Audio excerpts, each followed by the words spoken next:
एक क्वेश्चन हम लोगों को दिया हुआ है, प्रश्नावली 4.1 नहीं है, 4.4 है ना। प्रश्नावली कौन सा है? 4.4 का ध्यान देना। प्रश्नावली 4.4 का ये क्वेश्चन 2020 में क्या है पूछा। ध्यान देना। समीकरण 2x बटा x माइनस 3 प्लस 1 बटा 2x plus 3 plus 3x plus 9 बटा x माइनस 3 2x प्लस 3 बराबर 0। x not equal 3 comma minus 3 बटा 2 के मूलों की क्या ज्ञात कीजिए? प्रकृति। पहले मूलों की क्या बताना है? प्रकृति बताना है। फिर उसके बाद इसे क्या करना है? हल करना है।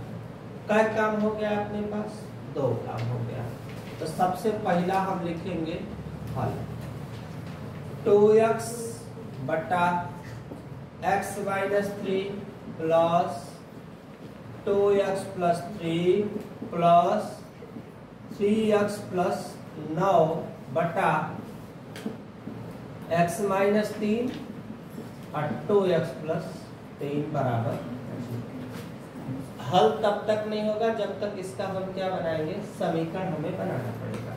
तो समीकरण बनाने के लिए इसका लेना पड़ेगा एलसीएम। तो एलसीएम में ये चीज और ये नीचे वाला सेम है। क्या है? सेम है। हम इसको उतार देंगे आराम से और ध्यान से स्टेप बाय स्टेप उतार दिए हमने।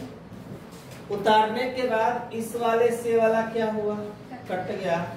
बचा ये पुराना वाला ऊपर का, ये 2x प्लस 3 प्लस इस पार्ट से वाला प्राप्त क्या हुआ? कट गया। बचा क्या? x minus 3। दोनों से दोनों का कहानी खत्म। बचा क्या? 3x प्लस 9 बराबर। ध्यान से एकदम बना लिया आराम से। हमने एलसीएम ले लिया इसका। ये चीज x माइनस 3 दो ठे है तो हमने एक ठे ले लिया। यहाँ भी दो ठे है तो कट ले लिया एक ठे। इस वाले से वाला इस पार्ट से वाला पार्ट क्या हुआ? कट गया। तो ये 2x अपने स्थान पे हो गया। ये जो बचा उसके साथ चला गया। इस वाले से वाला कटा तो ये चला गया और दोनों से दोनों कट गया तो जस का तस क्या हुआ? उतर गया।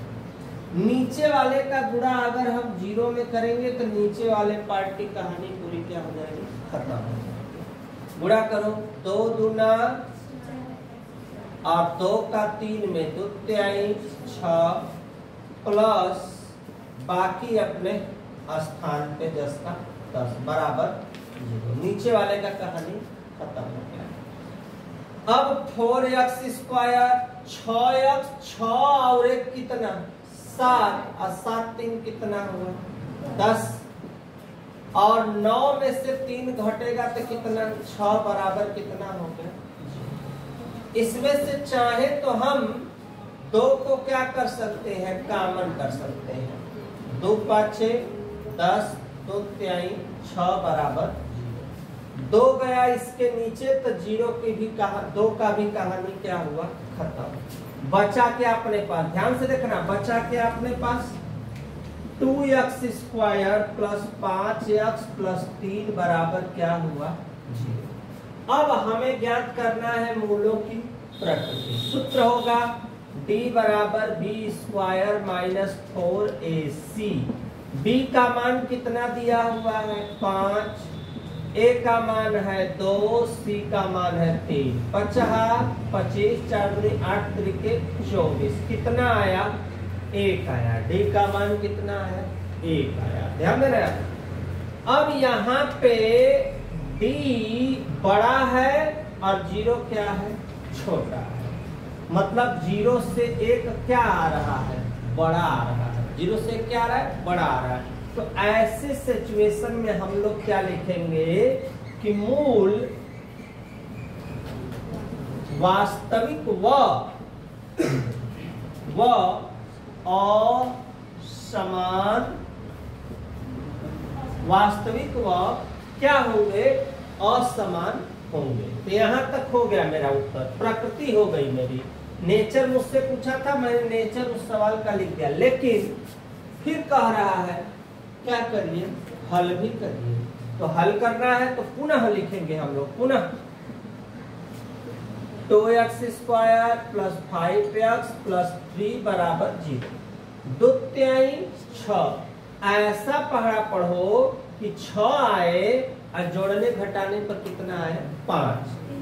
तो 3 दूना के, अब 3 और 2 कितना हो जाएगा 5 हो जाएगा, हो जाएगा ना। देखो जी 3 दूना के 6 और 3 और 2 कितना हो जाएगा 5। कॉमन कर लो, x कॉमन करोगे तो क्या बचेगा 2x प्लस 3। यहाँ कुछ नहीं मिल रहा है तो 1 लिखेंगे, 2x प्लस 3 बराबर में क्या लिखेंगे 0। अब ये चीज एक है तो इसको हम लिख लेंगे एक कोष्टक में। आइए जो बचा x प्लस 1 अपने स्थान पे बराबर 0। एक बार प्लस करेंगे तो प्लस गया तो माइनस 3 बटा के कितना हो गया 2। x प्लस 1 बराबर 0, प्लस गया तो क्या हुआ माइनस। तो मूल, इसके मूल क्या होंगे बेटा -3 बटा 2 कामा -1। यही अपना इस क्वेश्चन का क्या हो गया आंसर। स्क्रीनशॉट लो, नेक्स्ट क्वेश्चन में फिर मिलते हैं।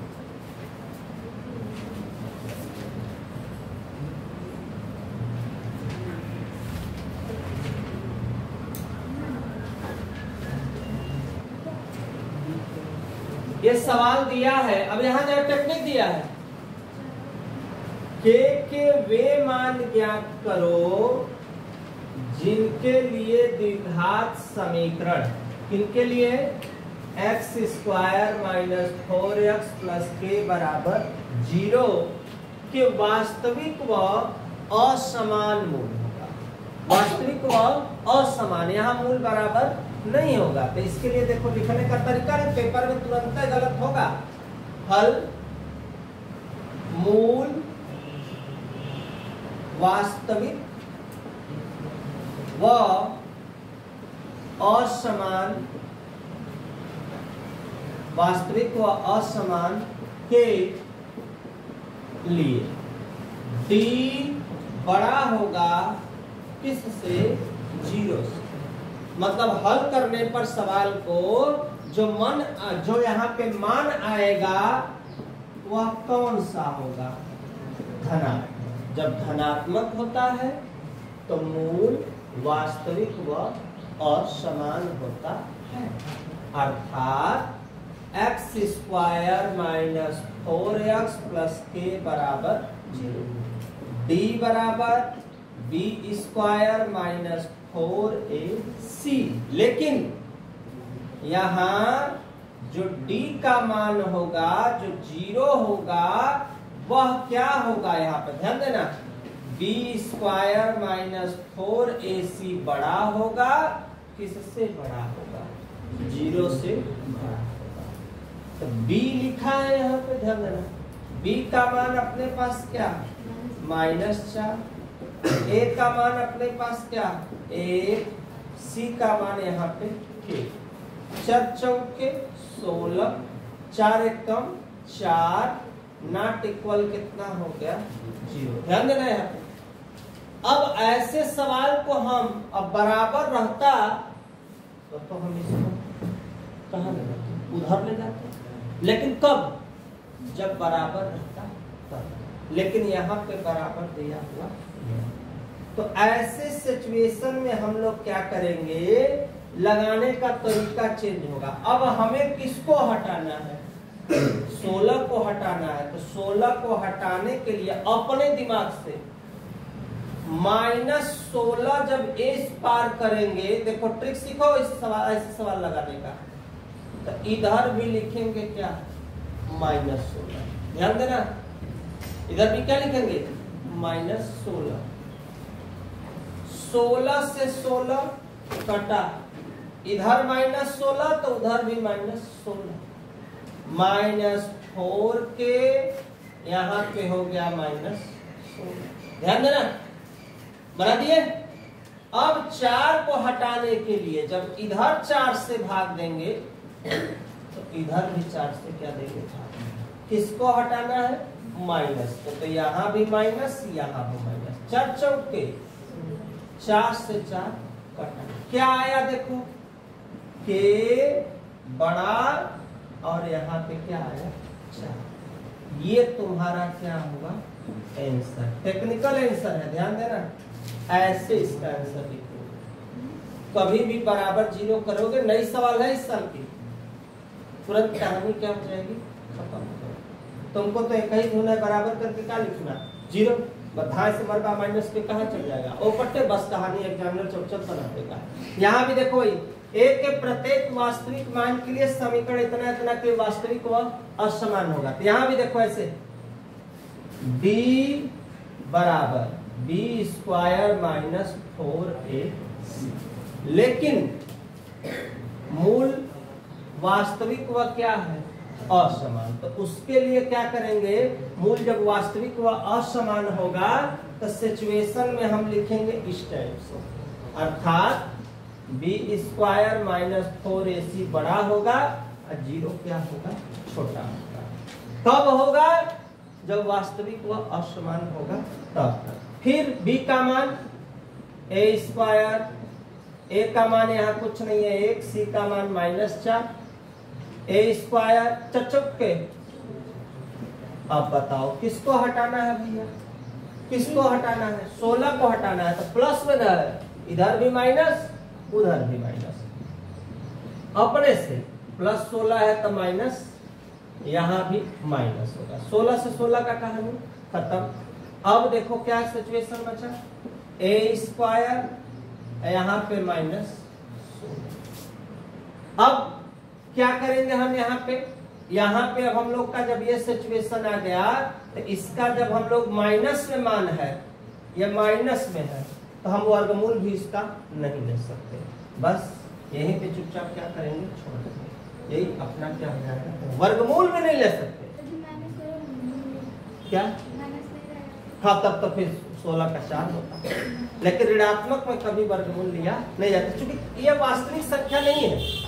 ये जो संख्या है -16 कौन सी संख्या आ गया, काल्पनिक। तो काल्पनिक संख्याओं का कभी वर्गमूल लिया नहीं जाता। बस यही आंसर है। यहाँ तक का स्क्रीनशॉट लो।